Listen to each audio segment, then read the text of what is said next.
Being a barber in the US isn't just a job for some, it's survival.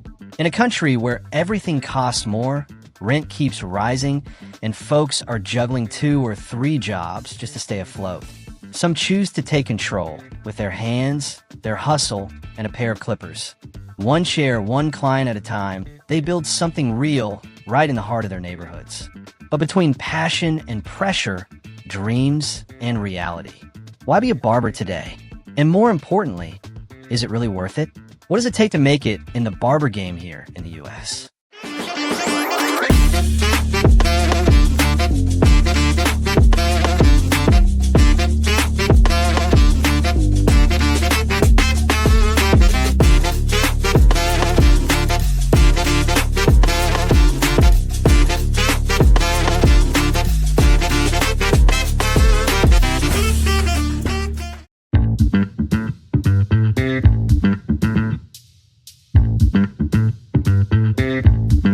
So what does it really look like? The hustle, the grind, the wins, and the stress. To find out, we met 2 barbers who've been putting in work for years at a local shop on Market Avenue in Bloomington, Illinois. Meet Mohamed and Devenless Burns. 2 artists, 2 hustlers, 2 real voices from the barber world. Well, they told us, it's more than just a cut. It's community, creativity, and daily challenges you don't see from the outside. Let's hear it straight from the chair. My name is Mohamed, and I've been doing hair for 49 years. I graduated from Barber College in 1976, and so I guess that puts me at 49. I don't feel that old, but I guess it's true. What made you choose this profession? Was it always your passion? Was it always my passion? No, it was not. I thought I would graduate from college and try to go into corporate America or something of that nature, but my father already had a barbershop in progress, and I used to hang at the barbershop, shining shoes, talking to everybody. There was a lot of banter back and forth in the barbershop that I really kind of started to enjoy, so I decided to go to barber college rather than going to corporate America. And that's how I began to really enjoy it. What kind of training or education did you need to become a hairdresser here in the US?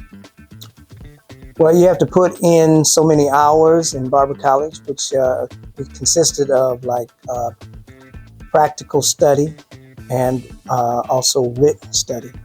You had to go into the class for a few hours in the morning, and then in the afternoon you would go out on the floor and you would cut hair on people who didn't pose a great challenge as far as cutting their hair.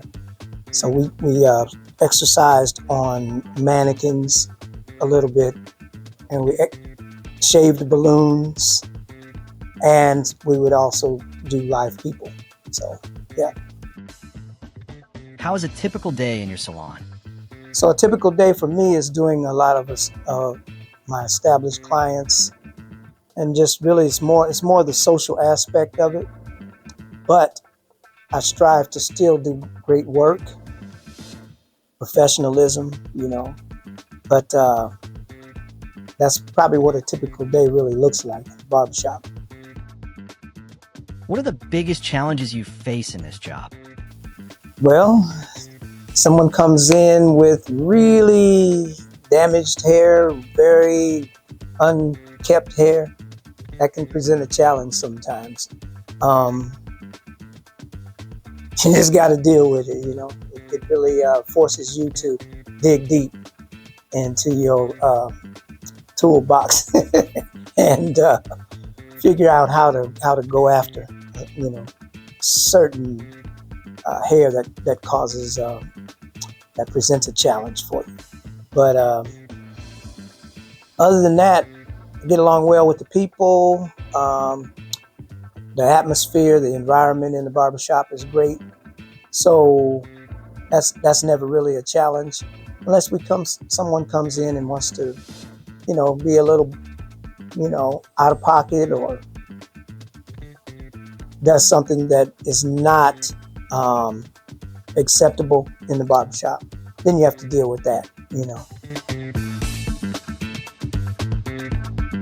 My name is Devenless Burns, and I've been a barber for 27 years, I'm gonna say. 7 of those years is unprofessionally, but since I had my barber license, I've been in the barbershop since I was 23, so 17 years professional cutting hair. What do you enjoy the most about being a barber? What I enjoy the most about being a hairdresser is the money. I love the money it brings in, you hear me? But in order to get that, you got to be consistent. It just don't come overnight, you know what I'm saying?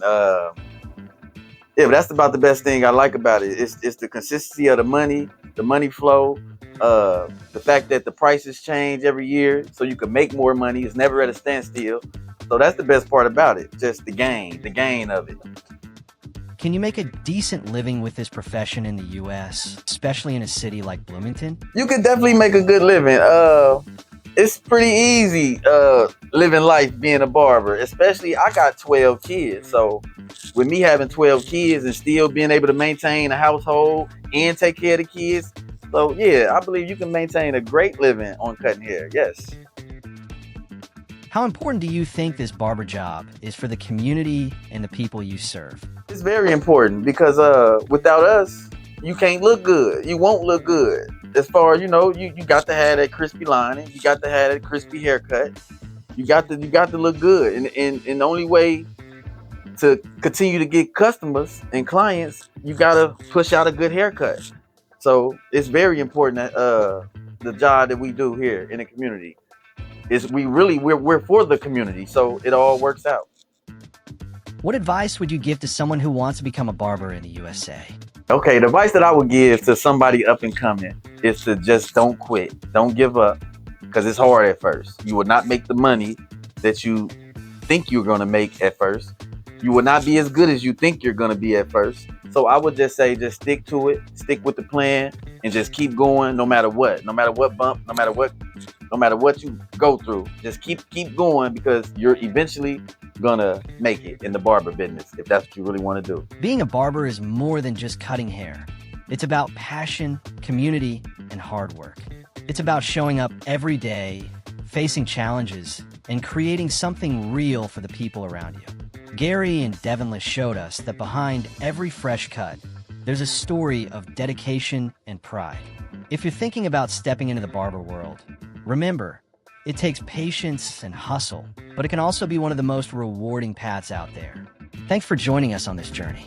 If you like this video, make sure to subscribe and hit the bell so you won't miss any of our upcoming stories from the heart of the city. Stay tuned and keep it real.